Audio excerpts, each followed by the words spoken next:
Token 2049, day one here on the fourth floor. We had to come talk to one of our really good friends in the Cosmos ecosystem, the founder, Greg of Akash. How are you doing today, sir? Fantastic. Yeah, this event seems to be much larger than last time I remember, but here representing Cosmos and Akash and AI, it's been amazing, yeah.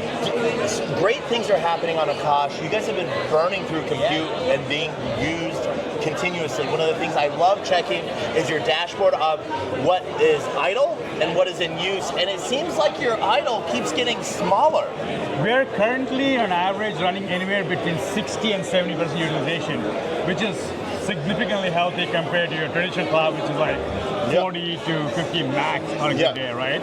And that's a great testament that, hey, decentralized clouds can work as better than traditional clouds, and now we're entering a new era, a new crisis rather, right, with energy that's looming. I've been talking about energy crisis for about a few years now. I testified before Congress about energy. You did. You did an amazing job, and you look sharp in that suit, sir. Thank you. And now Bloomberg literally posted a report yesterday about how some of the towns where a lot of data centers are experiencing significant surge in energy prices. Like Maryland, for example, energy costs have increased by 280% in the last 5 years. And that's right now. Right? We thought we'll have a little bit more time, but turns out the crisis is on an accelerated path. I feel like that's a deeper conversation for a different time, because I feel like there's a lot involved in that, and that's not just regulation, but public opinion, thinking that either AI energy or mining energy is more dirty than anything else. And so there's a lot of different things in play on that, and it's like a deep issue though nonetheless. And so it's not about dirty or clean, it's about paying the bills. Exactly. So it's the demand for AI, concentrated energy demand for AI is so big, it is accelerating at such a level because the model training is very centralized.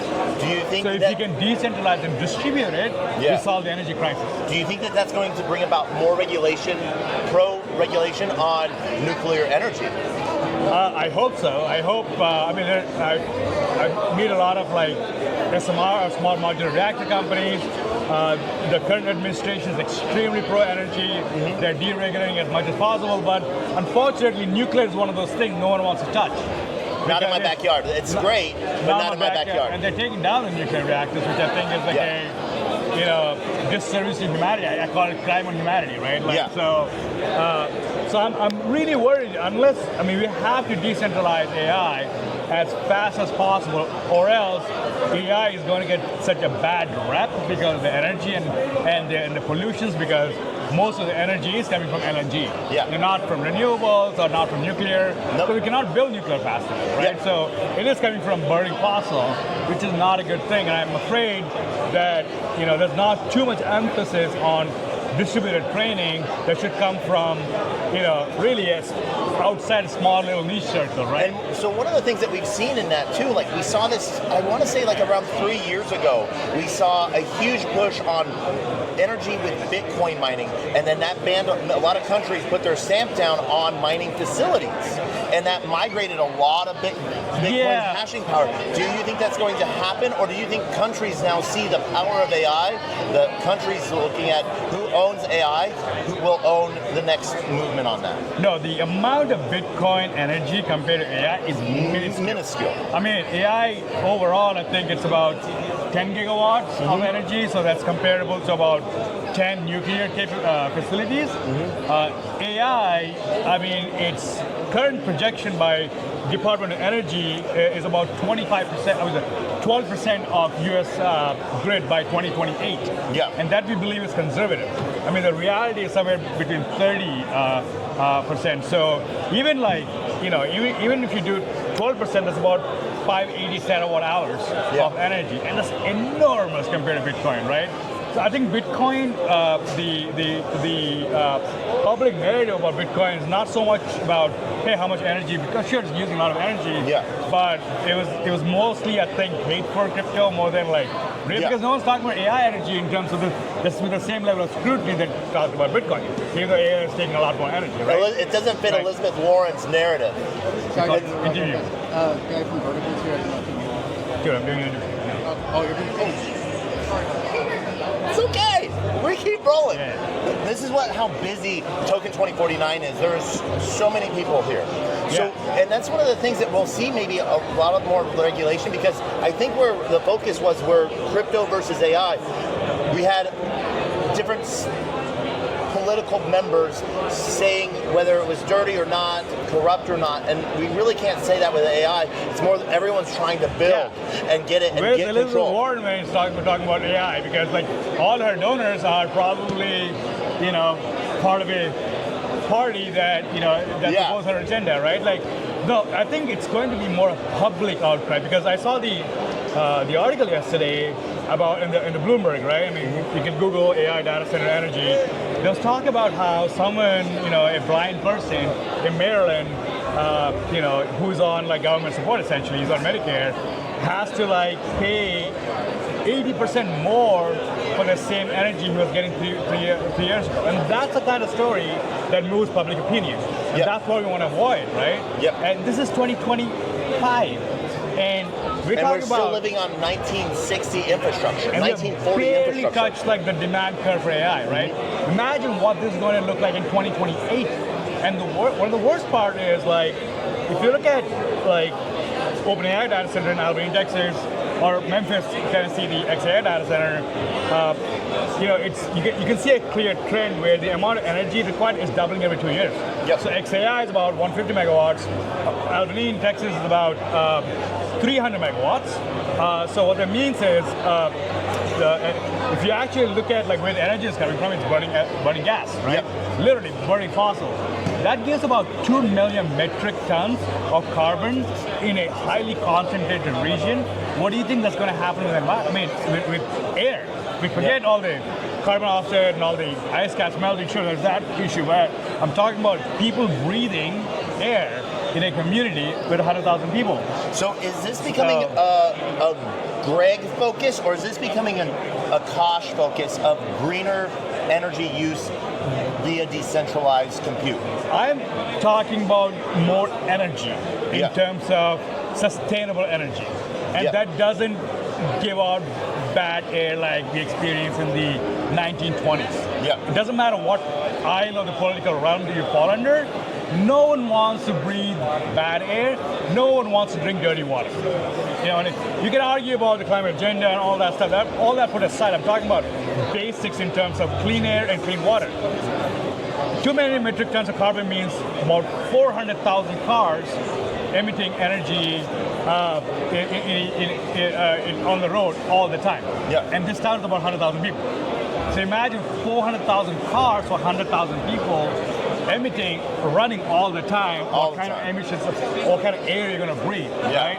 And that's going to spread. And it's like, and on top of that, another big risk we have is like, if we cannot secure energy, AI won't progress. Well, who do you think is producing a lot more energy than America? China. Right, so AI is going to shift to China, and we're going to be left behind because we can't get enough energy. And that's the dumbest thing for the nation that invented, every possible thing. I mean, we invented electricity, right? Well, we didn't, but at least the West did. But America invented solar. We invented a lot of things, right? So anyway, so the bottom line is, if we don't get our shit together when it comes to like figuring out how to distribute grain in a distributed manner. I'm talking about, instead of making the energy come to the AI data center, how about distributing the energy where the AI where it's available, right? So say if you have excess, I mean, we have a lot of energy. Like we have a lot of energy. In California, for example, we produce about 60 gigawatts of energy, right? We just don't use it. I mean, we have to burn it because it's Texas, solar, right? I mean, we don't use so much energy. We just, in the day we produce a lot more. So how about moving the AI where the excess energy is, If it's sunny in like Kansas, move there. If it's windy in Texas, move there. Like wherever. So, and that's where I think decentralized AI training becomes extremely important. And that's why you got to decentralize AI. It is, and I feel that there's a huge onion there that I would love to unpeel with you one of these days. I want to roll it back down to something a little bit more, I guess, not silly, but a little bit closer to home. If you're not following Greg on Twitter, he puts all of this out there 24/7. One of the things I remember you working on, you wanted to build basically an AI house. Yes, I'm still working on it. We're waiting on permits and talking about, government. Is it going to be powered by Akash? Oh, absolutely. I mean, the whole point is, I firmly believe, if you look at the energy prices, I mean, it's all public data. You should do your own research. If you look at energy prices, they're increasing by default. I mean, of course, you're seeing prices increase in areas where you have large data centers, but it spreads because energy is always it's a market, right? I mean, there's demand higher. I mean, you're always going to balance it out. So it's going to start hitting our bills. We're already seeing a 20% gain in our energy bills this year. That's about 10 times inflation. So it's not something that's just, you're going to see, I mean, we're going to see it and feel it. No, if you literally compare your bills, like this summer versus last summer, you will see you're paying 20% more. I don't know. I'm not sure how many people are paying attention, but, and all that is because of AI, right? So, I'm like, in the house that I'm building, one thing I think you can take away from the interview is buy solar and buy GPUs, because GPUs in another meta sense is adding portability for energy. Yeah. Because you can store energy in a GPU in a meta sense, right? Like, so, and you can put them on a cache and you can actually make money, right? So you can, essentially GPUs makes energy, gives liquidity to energy. You can think about it, right? Like, you have solar, you can't really move solar because, well, you have to aim it at the right place, and you have to. No, we cannot, because our grid doesn't support peer-to-peer transfer. It doesn't. Like, if I have energy, I can't give it to you. Yep. But what I can do is I can convert actually the energy. Regulation bans that from happening. Yeah, because they're afraid of like overpowering the grid, and our grid is extremely old, and we cannot physically, in order to upgrade a grid, we got to physically change the copper wires. And the copper wires have an amplitude. There's a limit as to how much energy you can send. Yep. So you can't just like, and our grid is extremely fragile, so you can't overpower the grid or you'll crash the grid. Yep. So that's why it's important to figure out how to abstract the liquidity on this energy, right? So that's where Akash comes into play, where if you put a GPU on your solar supply, that GPU, mints Akash tokens. Those Akash tokens are liquid. Now I can give that to you, and I'm essentially converting one form of energy. Excuse me, man. We are doing an interview. Oh, sorry.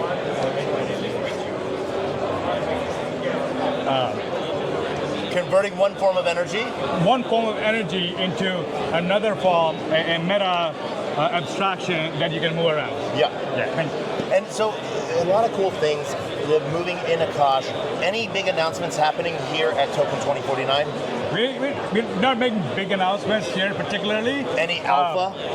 Well, StarCluster, Akash StarCluster program. I talked about how you can make energy portable, right? So Akash StarCluster is a program that we talked about briefly at Akash Accelerate, but we're going full throttle with it. Hopefully we'll come out with a pilot by end of the by end of the year.